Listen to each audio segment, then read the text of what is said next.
Hello दोस्तों, आइए चलिए शुरू करते हैं। हमने पिछली क्लास में पढ़ा था कि अकाउंटेंसी का मतलब हमने सीखा था। अकाउंटेंसी क्या होती है, मैंने सिखाया था आपको। एक तो बिजनेस होता है और एक अकाउंटेंट होता है। अकाउंटेंट इस बिजनेस की डेली की गतिविधियों को नोट डाउन करता है और इस जो नोट डाउन के प्रोसेस को होता है हम उसे अकाउंटिंग कहते हैं। और जो अकाउंटिंग होती है वो किसी एक जगह तो होती होगी, और जो अकाउंटेंट की सारे सारे जो खाते लिखता है उस पेपर को बोलते हैं अकाउंटिंग बुक। जी हाँ, मेनली मॉडर्न टाइम में टैली पढ़ने लगे, लेकिन हमारी जो अकाउंटिंग है जो आप क्लास 11 12 में पढ़ेंगे वो 1990s, उस 1990s या उससे पहले की अकाउंटिंग है। आइए शुरू करते हैं। डेबिट क्रेडिट टूल्स पे जाने से पहले सबसे पहले हम सीखेंगे कि अकाउंट्स आखिरकार होते क्या है।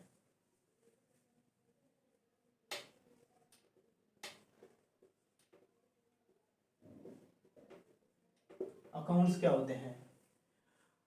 कोई सी भी कोई सा भी एक ऐसे एक्सपेंस या फिर कोई सी भी एक ऐसी असेट जिसका समराइज रिकॉर्डेड स्टेटमेंट हो, उसे हम लोग अकाउंट्स बोलते हैं। आप इसे मेरी भाषा में लिख सकते हैं।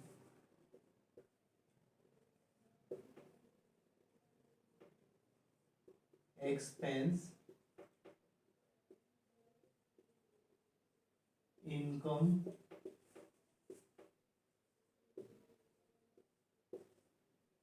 Asset, liability, etcetera. इसके अंदर लाइबिलिटीज भी आती है। फिर जैसे कोई इंडिविजुअल पर्सन भी आ गया, जैसे आपका नाम क्या है? जी हाँ, जो आपका नाम है उसका भी अकाउंट बन सकता है। मेरा नाम जैसे रोहन है तो मैं इस रोहन का भी अकाउंट बना सकता हूँ। तो इसके अंदर और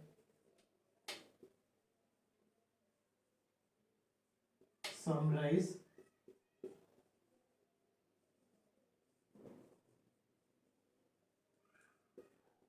इंफॉर्मेशन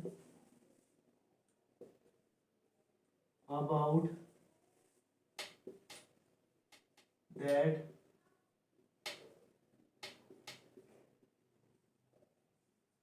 पर्टिकुलर है। यानी समझते हैं, एक बार समझो आप यहाँ पे। जैसे एक बार मेरा नाम ले रहा हूं, रोहन अकाउंट। सबसे पहले अकाउंट बनाते किस तरह से हैं, ये जो बनाने जा रहे हैं ना, अभी आप एक बार शॉर्टली समझ लीजिए। ये एक अकाउंट है और अकाउंट को हम एक तरह से लेजर भी बोल सकते हैं।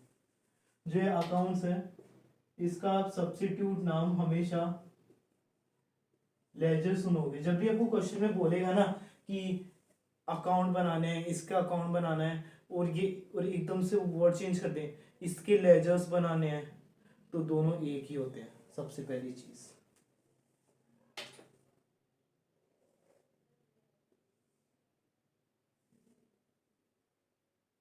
ठीक है।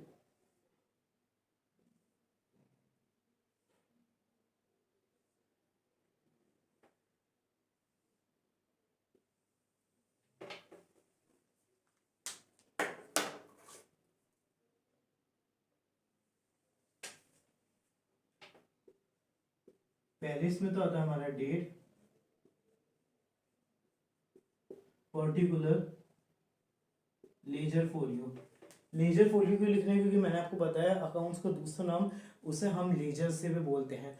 तो जब भी आपको ये बोले कोई सा भी अकाउंट बनाना है या लेजर बनाना है, तो आपको इधर लेजर फोलियो लिखना पड़ेगा। लेकिन जब आप वो को बोले जर्नल बनाना है, यानी आपको केवल जर्नल एंट्रीज बोलिए, वो आगे अभी आज की क्लास में पढ़ेंगे, सिर्फ नाम समझना।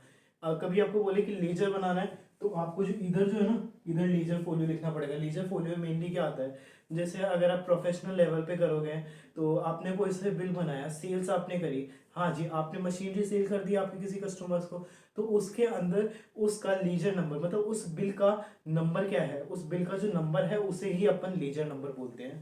तो लीजर इसलिए आता है।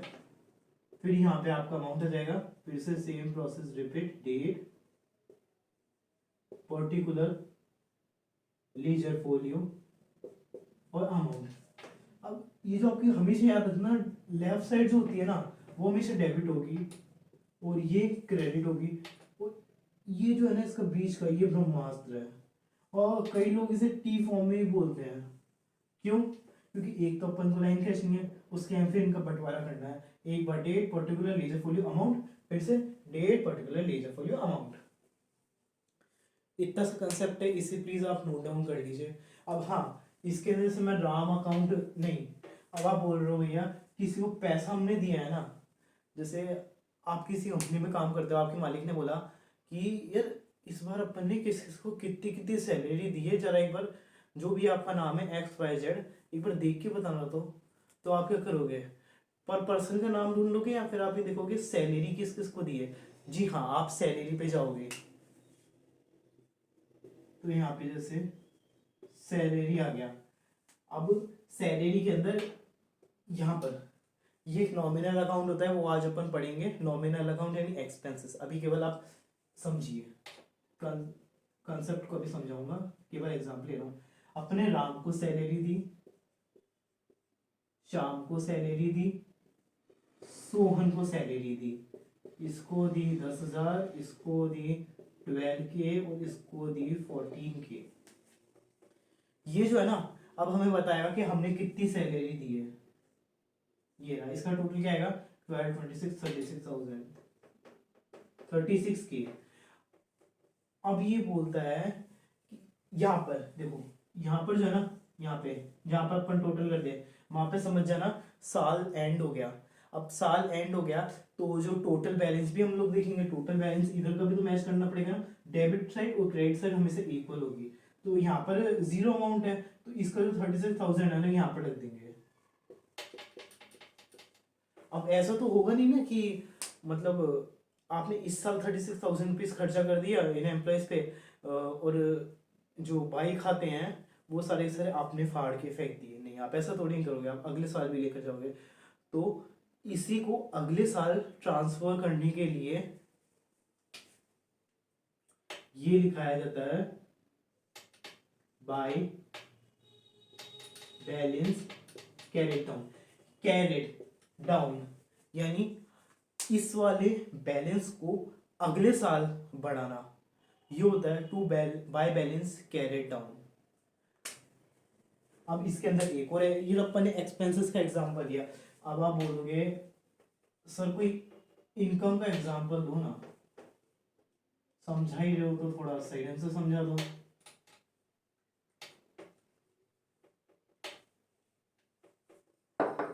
जी हाँ, बोलिए क्या इनकम लेना चाहते हो आप?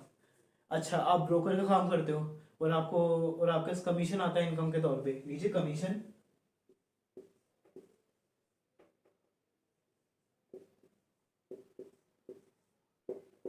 फिर परचेज, सेल्स, इन सब का एग्जांपल लेंगे लेकिन बाद में जब क्वेश्चंस आएंगे। अभी केवल कमीशन का एग्जांपल देखिए आप। कमीशन, कमीशन आपके पास रिसीव हो रहा है तो क्या हुई, ये आपकी इनकम हुई। और अपन जो आगे रूल्स में पढ़ेंगे ये नॉमिनल अकाउंट के अंदर आता है। जितनी भी आपकी इनकम होती है या जितना भी आपका एक्सपेंसेस होते हैं वो एक नॉमिनल अकाउंट है, आगे पर पढ़ेंगे। उसका रूल होता है डेबिट के अंदर ऑल इनकम एंड लेस, मतलब जितना भी आपका एक्सपेंस हुआ या आपका नुकसान हुआ वो डेबिट के अंदर जाएगा, और जितना भी आपका फायदा हुआ या फिर आपका प्रॉफिट हो गया, या नहीं एक सेकंड सॉरी, जो भी आपकी इनकम हुई या आपका फायदा हो गया वो क्रेडिट के अंदर जाएंगे। तो अभी अपन को मिला किस किस से, जी राम से मिला, शाम से मिला और बाय सोहन। राम से 10,000, सोहन से 12K और इससे 14K। अमाउंट फिर से हमारे पास 36,000 रुपीज आ गया भैया। लेकिन पिछले बार तो आपने बोला था ना, नहीं अभी यहाँ का बैलेंस कितना है 36,000, यहाँ पर जीरो है, तो अपन को कितना लेकर जाना पड़ेगा, टू बैलेंस कैरेट डाउन। अगले साल हम लोग कितना बैलेंस लेकर जाएंगे वापस से 36,000। ये तो बात हो गई भैया, ठीक है।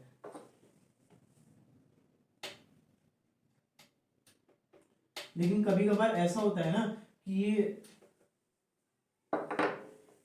राम ने गलती से 10,000 रुपये दे दिया, या आप ऐसा मानकर चलिए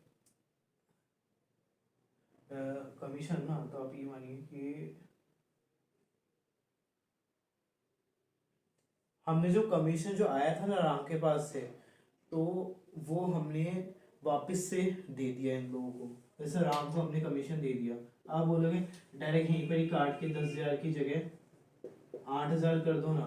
नहीं, पर ऐसा नहीं करेंगे हम, क्योंकि एक कंसेप्ट समझना है अपन को, इसलिए ये 10,000 है, उसके यहाँ फिर हमने राम को कितने वापस कर दिए जी, बोलो। जी हाँ, 2,000 रुपये।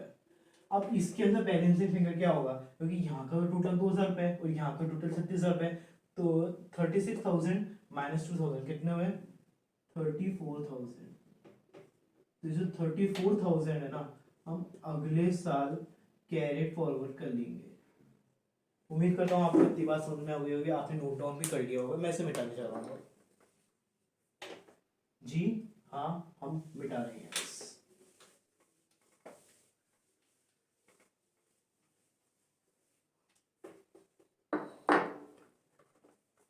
जी हाँ, आप समझते हैं डेबिट एंड क्रेडिट का रूल।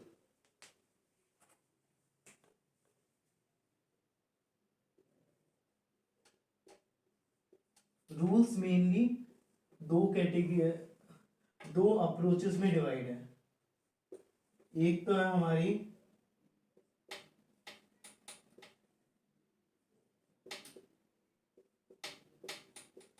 ट्रेडिशनल अप्रोच और एक है हमारी मॉडर्न अप्रोच। ट्रेडिशनल में दो में डिवाइड होते हैं,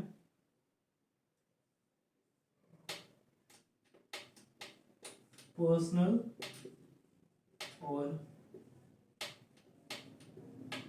इम्पर्सनल। इम्पर्सनल में फर्दर दो में और डिवाइड होते हैं,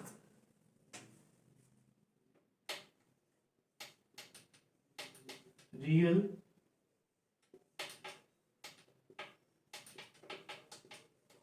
नॉमिनल। अच्छा भैया, आप इसी नॉमिनल की बात कर रहे थे क्या? जी हाँ, हम इसी नॉमिनल की बात कर रहे थे। आइए समझाते हैं क्या होता है।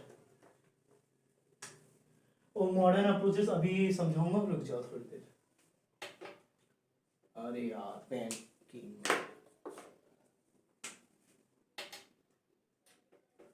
पर्सनल, सबसे पहला व्यक्ति होता है कोई सा भी आम व्यक्ति, राह चलता व्यक्ति, यानी आप मैं, भले चाहे फिर वो मुकेश अंबानी हो, मुकेश अंबानी हो, रतन टाटा हो, इलॉन मस्क हो, बिल गेट हो, या आपके इंडस्ट्री के शाहरुख खान हो, सभी लोग इंडिविजुअल्स के अंदर आते हैं।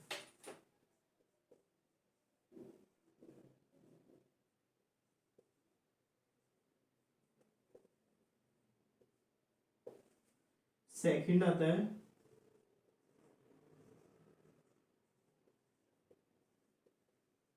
Representative body. रिप्रेजेंटेटिव बॉडी का मैं एग्जांपल लिख रहा हूँ, एग्जांपल आप लिखना।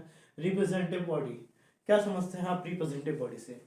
यानी कोई सी भी कंपनी, कोई सी भी पार्टनरशिप फॉर्म जो लिविंगली एग्जिस्ट नहीं करती, वो पेपर्स पे एग्जिस्ट कर दी है। हम लोग तो लिविंगली एग्जिस्ट करते हैं, जो लिविंग एग्जिस्ट करते हैं वो तो इंडिविजुअल्स हो गए, और जो लिविंगली एग्जिस्ट नहीं करते, यानी जो पेपर पर ही एग्जिस्ट करते हैं, वो आ गए रिप्रेजेंटेटिव बॉडी में। जी हाँ, इसके अंदर आपकी टाटा कंपनी आ गई, कोई सी पार्टनरशिप फॉर्म आ गई, कोई सा भी एनजीओ आ गया, कोई सी भी नॉन लिविंग ऑर्गेनाइजेशन, क्योंकि ऑर्गेनाइजेशन कभी भी लिविंग नहीं होती, वो केवल पेपर पे लिविंग होती है। अब आते हैं रियल के अंदर। ऑल टाइप ऑफ asset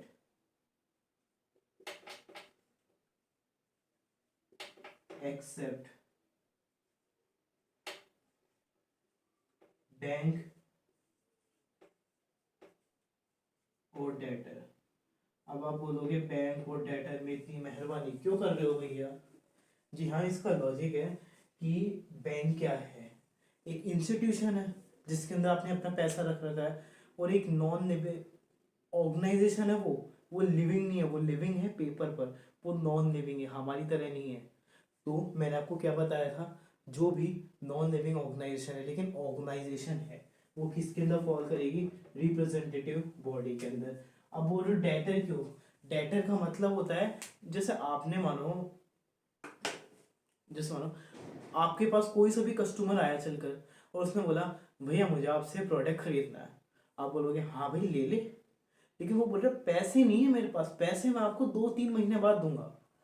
तो मैं बोलूँगा चल ठीक है ले जा, लेकिन एक अपन बिल रिसीवेबल वाला कंसेप्ट आगे समझेंगे, इसे मैं फर्जी भाषा में आपको समझा रहा हूँ एकदम। मैं क्या बोलूँगा, भाई मैं तुझे इस पेपर पर तो ये लिख कर दे रहा हूँ कि तू मुझे 1 महीने बाद पैसे देगा, वरना मैं तेरे ऊपर लीगल कार्रवाई कर सकता हूँ, ठीक है। तो अब मैंने उसे दे दिया, उसने साइन कर दे दिया, और मेरे पास ये प्रूफ के अंदर है। अब मेरा पैसा उसके पास अटका हुआ है, और जो पर्सन है मेरे लिए, मुझे उसका नाम से कोई मतलब नहीं है, वो डेटर है, यानी उधार, जिसने मुझसे उधार लिया हुआ है। डेटर यानी जिसने आपसे उधार लिया हुआ है, सिंपल भाषा में। तो डेटर कोई इंडिविजुअल पर्सन हो गया जिसने आपसे उधार लिया होगा, जी हाँ। अब नॉमिनल के अंदर आते हैं, ये सभी एक्सपेंसेस या फिर नहीं, एक्सपेंसेस एंड लॉसेस को ले जाना जाता है, या फिर कोई सी भी आपकी इनकम हुई हो या आपने कुछ भी गेन करा हो, नॉमिनल अकाउंट इस चीज़ के लिए जाना जाता है। इस उम्मीद करता हूँ आपने इतना लिख लिया होगा। अब आप बोलोगे नॉमिनल का, जी नॉमिनल को एग्जांपल दीजिए, खर्चे बताइए कौन कौन से होते हैं, जल्दी जल्दी, वेट नहीं करूँगा। जी हाँ, बोलोगे सैलरी का खर्चा होता है, अगर आप किसी को सैलरी दे रहे हो तो। जी हाँ, अगर आपने कोई प्लेस ले रखी है तो रेंट का खर्चा आता है। और क्या खर्चा होता है, जल्दी जल्दी बताओ। किसी को कमीशन दिया, उसका खर्चा होता है, ठीक है। इलेक्ट्रिसिटी का बिल पे करा, उसका खर्चा होता है। वाटर का बिल, पानी का बिल पे करा, उसका खर्चा होता है। और कौन कौन से खर्चे होते हैं, जल्दी जल्दी बताओ। कुछ भी रिपेयर कराया, उसका खर्चा, कई प्रकार के खर्चे होते हैं। इनकम कौन सी होती है, आइए इनकम भी समझते हैं। कौन कौन सी इनकम होती है, जल्दी जल्दी बताओ भैया। किसी ने किसी को कमीशन देना था हमें, मतलब कोई हमें देना था कमीशन, तो हमारे पास कमीशन आ गया, हमने सेल्स कर दी, प्रॉफिट आ गया। ये सब कुछ क्या है, हमारी इनकम है। उम्मीद करता हूँ आपको पूरा समझ में आ गया होगा। मैं इसे मिटाने जा रहा हूँ। जी हाँ, हम मिटा रहे हैं इसे।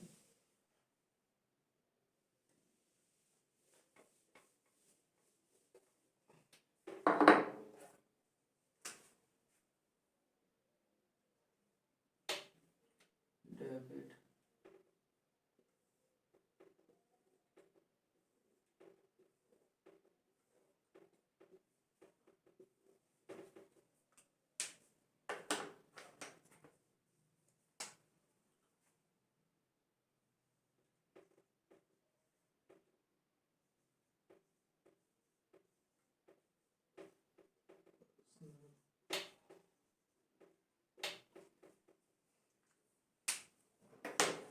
इसके रूल्स के अंदर कुछ इतना खास समझाने के लिए नहीं है, इन्हें नोट डाउन कर लो। फिर आगे एक्टिविटी करेंगे इससे रिलेटेड, तब अपन इन्हें सही से समझेंगे। एक एक्टिविटी करवाऊंगा इसके अंदर अभी, इसलिए लिखते जाओ केवल। What comes in, what goes out।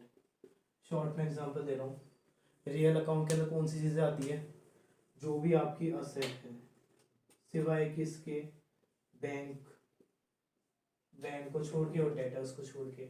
अब जैसे आप कोई असेट खरीद कर लाए, ठीक है, तो क्या आ रही है, असेट आपके अंदर आपके पास आ रही है, तो वो डेबिट हो जाएगी। आप किसी असेट को बेच रहे हो, तो वो क्या है, बाहर जा रही है, तो वो क्रेडिट हो जाएगी। सिंपल सी चीज।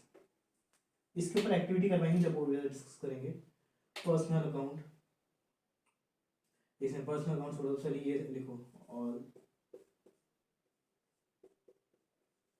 expenses and losses, all income and gain। इसका मतलब सारे सारे इसके अंदर एक्सपेंसेस या इनकम आती है। एक्सपेंसेस कौन से होते हैं, जैसे आपने किसी को हायर कर रखा है तो आपने उसकी सैलरी दी, रेंट आपने पे कर दिया, इलेक्ट्रिसिटी बिल आपने पे कर दिया, तो ये सारे के सारे क्या हो गए आपके नॉमिनल एक्सपेंसेस हो गए। उसके फिर इनकम क्या हो गई, इनकम क्या हो गई, आपने सेल्स कर दिया, आपके पास प्रॉफिट आ गया, वो आपकी इनकम हो गई।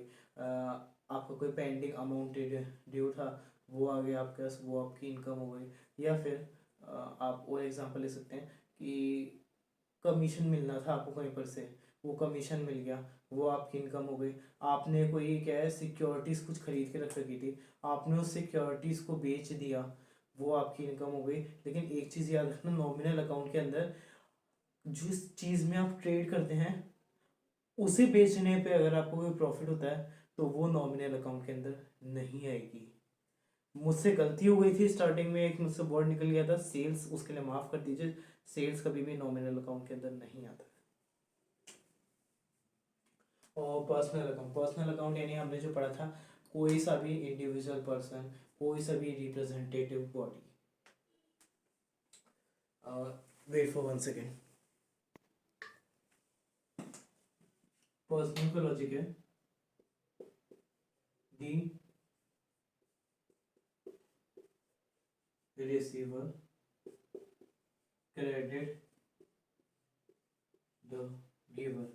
भैया एक बार इसको भी समझा दीजिए ना, इतना समझा ही रहे हो तो जी। आइए समझिए। जैसे मानिए मैंने किसी को cash payment to Ram rupees 10,000, 10,000 rupees मैंने राम को पे करे। तो कैश क्या है हमारा, जी हाँ असेट है। जो भी चीज़ हमारे पास है परमानेंटली है, हमारी खुद की है, जिसे हमने सेल नहीं करना है, वो हमारी असेट है। तो कैश का कोई हमारी असेट हुई। अब असेट का रूल पढ़ो, क्या लिखा हुआ है यहाँ पे रियल अकाउंट के अंदर, कैश हमारे पास से आ रहा है या जा रहा है, जी हाँ सही, जा रहा है। तो कैश लिख दो इधर, कैश क्रेडिट हो रहा है। अब इसके अंदर राम, राम कौन है, कौन है राम, जी हाँ राम आपका भाई, आपका बहन, आपका कोई भाई भाई नहीं है। इसके अंदर पर्सनल अकाउंट है। और पर्सनल अकाउंट का क्या रूल होता है, राम को कुछ रिसीव हो रहा है या राम हमको दे रहा है, राम हमको कुछ दे रहा है, नहीं नहीं हम राम को पैसे दे रहे हैं। तो रूल्स देखो क्या है, डेबिट द रिसीवर, यानी राम को मिल रहा है तो राम डेबिट हो जाएगा। और अमाउंट जो है 10,000 रुपीज़ और 10,000 रुपीज़। उम्मीद करता हूँ आपको एक टेलीग्राम अप्रोच से लिख लिया होगा और समझ में भी आ गया होगा। मैं इसे मिटाने जा रहा हूँ।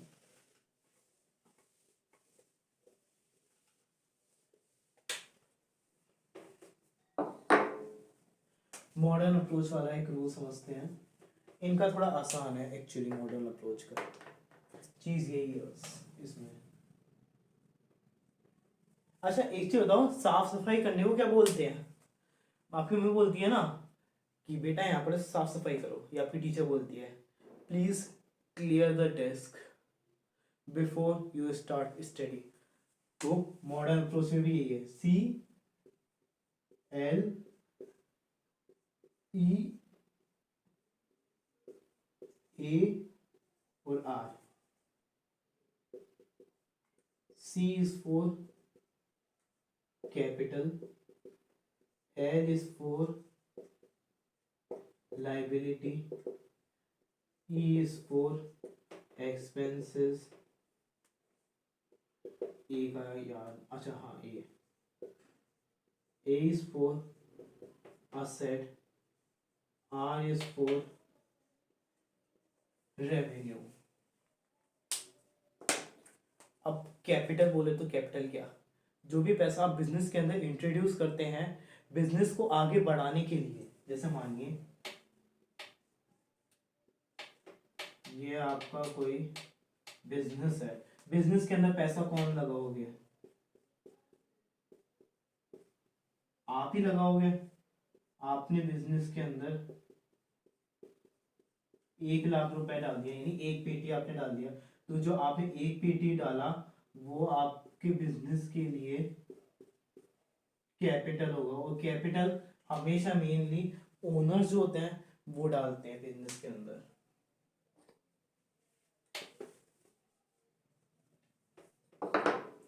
अब बात आती है लाइबिलिटी की, इसे भी समझिए। ये फिर इस पर मिटाऊंगा, ये बिजनेस, ये आपका बिजनेस है, आपने तो यहाँ पर 1 लाख रुपए डाल दिए, लेकिन आपको लगा कि हाँ यार और पैसों की जरूरत है, तो ये कोई सेकंड पार्टी है, आपने इससे ₹2 लाख का लोन ले लिया, तो ये क्या हो गई, आपकी लाइबिलिटी हो गई जिससे आपको चुकाना है। एक्सपेंसेस हमने समझा ही दिए। एक्सपेंस और असेट क्या होती है, कोई सी भी मशीनरी हो गई।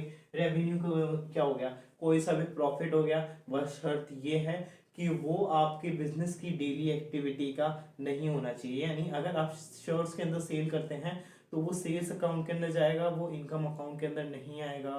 सिंपल सी चीज। उम्मीद करता हूँ आपको ये चीज समझ में आ गई होगी, इसे मैं मिटा रहा हूँ। अब मेनली इसके कुछ रूल्स कर रखे हैं, डेबिट और क्रेडिट। अगर आपकी कैपिटल बढ़ती है तो डेबिट हो जाएगा, अगर आपकी कैपिटल घटती है तो क्रेडिट हो जाएगा। इसी तरह से अगर आपकी लाइबिलिटी बढ़ती है तो डेबिट हो जाएगा, कम होती है तो क्रेडिट हो जाएगा। और फिर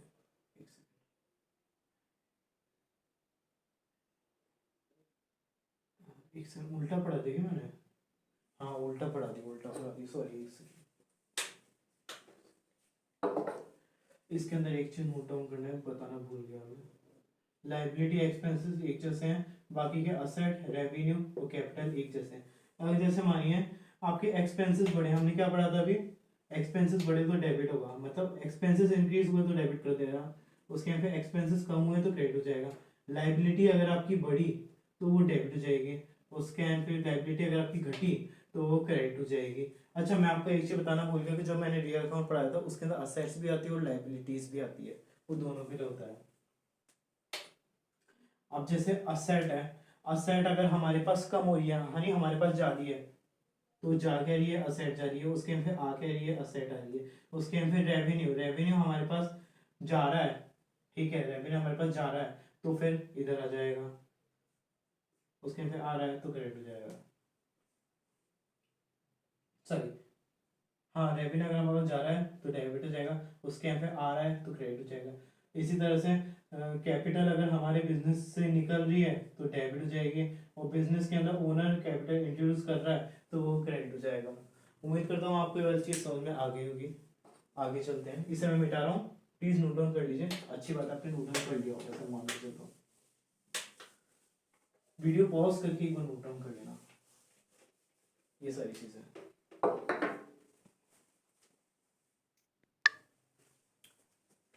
गाइस आपको भी यहाँ पे एक क्वेश्चन दिखेगा, उसे आप सॉल्व करना, आपको क्या समझ में आया क्या समझ में नहीं आया उस वो आपको अब यहाँ पे दिख रहा होगा अब, ठीक है।